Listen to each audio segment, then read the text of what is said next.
Bom, nesse momento, gente, um momento de luto como esse, que envolve uma cidade inteira, até um estado inteiro, né? A gente precisa encarar isso tudo com muito cuidado. Nós estamos recebendo no estúdio o Thiago Cruz, ele é psicólogo e vai nos ajudar a entender como fazer para a gente superar um choque como esse, principalmente no momento de tanta felicidade que a cidade e principalmente os familiares viviam, né? Os jogadores viviam e aí foi assim, de um instante para o outro, como se uma luz tivesse apagado. Como superar isso? Em primeiro lugar, então, muito boa tarde. É delicado chegar e falar nesse ponto, um ponto do qual, por vezes, são ocasiões das quais a gente nunca quer vivenciar. E é uma tendência do ser humano como um todo a gente não trabalhar de forma preventiva esses possíveis cenários.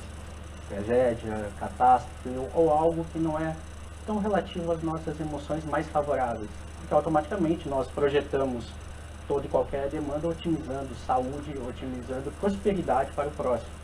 Quando chega essa demanda coletiva, se torna algo ímpar, basicamente. A cidade como um todo, principalmente como o mundo esportivo como um todo, como se trata de uma questão a nível mundial, existe uma sensibilidade muito grande. Por isso que a gente trata essa demanda como supostamente um luto coletivo. Porque, de certa forma, a gente tem, além da própria paixão pelo esporte, que é enraizado principalmente na questão mundial, mas nessa questão da questão sul-americana como um todo, qual a Chapecoense já vinha, né, no seu histórico mostrando um ápice muito grande a nível de superação, a nível de apostas, né, a nível coletivo. É visível o quanto essa proposta de campeonato acabou meio que viralizando e tocando a todos. Independente da questão clubista, já existia uma empatia muito grande com a Chape, como popularmente e carinhosamente ela é reconhecida.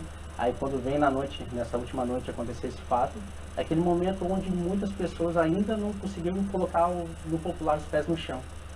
Estão ainda imaginando possibilidades de não acreditar no fato, e é nesse momento que a gente entra.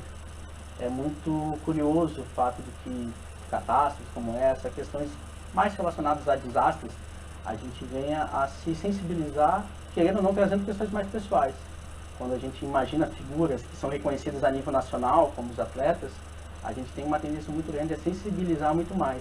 Até as próprias questões viris da sociedade como um todo, quando a gente fala que o homem não chora, aquela questão quando se trata de fatos isolados como esse, a gente se sente totalmente mais leve no sentido de demonstrar o nosso sentimento. As redes sociais estão aí provando isso, o quanto nas últimas horas essa questão e essa condição de sensibilidade tem se aumentado.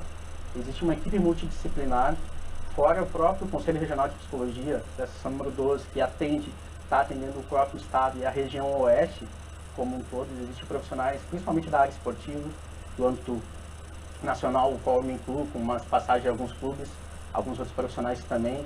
Eu posso até citar alguns nomes aqui que estão encabeçando esse processo, que é a nossa psicóloga Suzy Fleury, Sérgio Murilo Rei, principalmente a Andréa.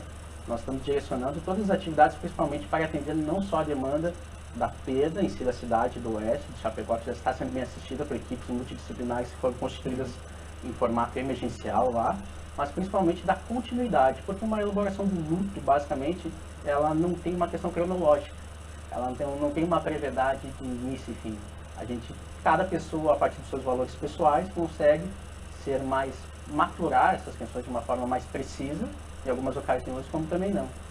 O que a gente sugere mais, e o formato mais importante é não inibir todo e qualquer sentimento que venha a deixar a pessoa de forma mais fragilizada, vamos dizer assim. Exatamente. Era isso que eu ia te perguntar.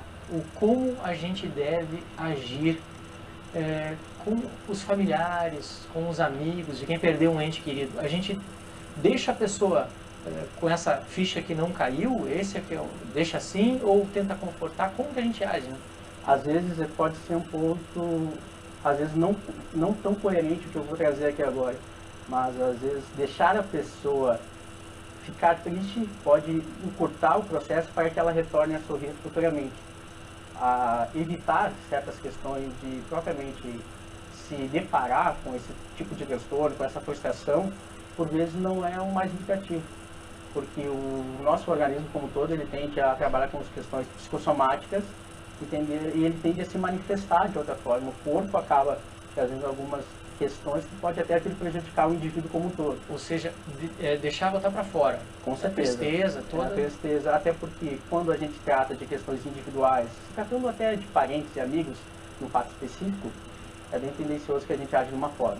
Quando existe um evento de formato coletivo, como esse que ocorreu, é como eu mencionei, mas é muito mais fácil a gente se escorar nas fragilidades e nas forças que cada um que tem no nosso grupo de convívio, para aí sim poder realizar, como a gente diz na nossa linguagem psicológica, a questão da catarse mesmo. É o esvaziar, é o vazio, porque automaticamente esse tipo de questão faz o indivíduo como um todo ressignificar toda a sua trajetória e avaliar, e a partir disso trabalhar com a resiliência, que nada mais é do que a capacidade que o indivíduo tem de se recuperar de uma situação de crise elevada, aprender com ela e por si só se solidificar, ficar mais fortalecido para eventos similares dessa ocasião. O importante é que todo mundo consegue se recuperar. Justamente, todo mundo. Existe um tempo, propriamente dito, mas o interessante é não se permitir, não se negar para isso. Como o próprio processo de luto tem algumas fases. No primeiro momento vem a negação da possibilidade de esse evento como um todo não coincidir com os nossos propósitos, então não tem essa aceitação, existe uma negação nesse processo. Depois a gente pula principalmente para a parte da raiva, que automaticamente nós temos uma tendência muito grande a tentar justificar algumas questões, tentar até projetar uma suposta, achar, mesmo num cenário tão prejudicial, fragilizado, tentar achar alguns culpados, tentar colocar o si em questão. Se tivesse feito um outro tipo de escala de voo, se tivesse vindo até Chapecó, não ter partido de São Paulo para depois sim partir posterior. Tem a própria questão também da questão que futuramente esses processos totalmente respeitados e vivenciados vai vir sim ter a aceitação, que é um processo mais brando, ameno, onde a gente vai conseguir basicamente trabalhar de uma forma cognitiva bem coerente com as coisas, porque quando chega nesse momento de um nível de estresse muito grande, as questões cognitivas acabam ficando muito confusas, turvas.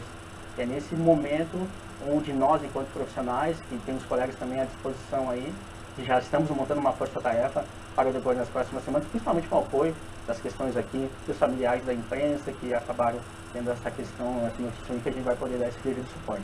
Tiago Cruz, psicólogo, obrigado pela sua participação aqui com a gente nessa cobertura especial, trazendo informações importantes, né, para como a gente vai agir daqui para frente.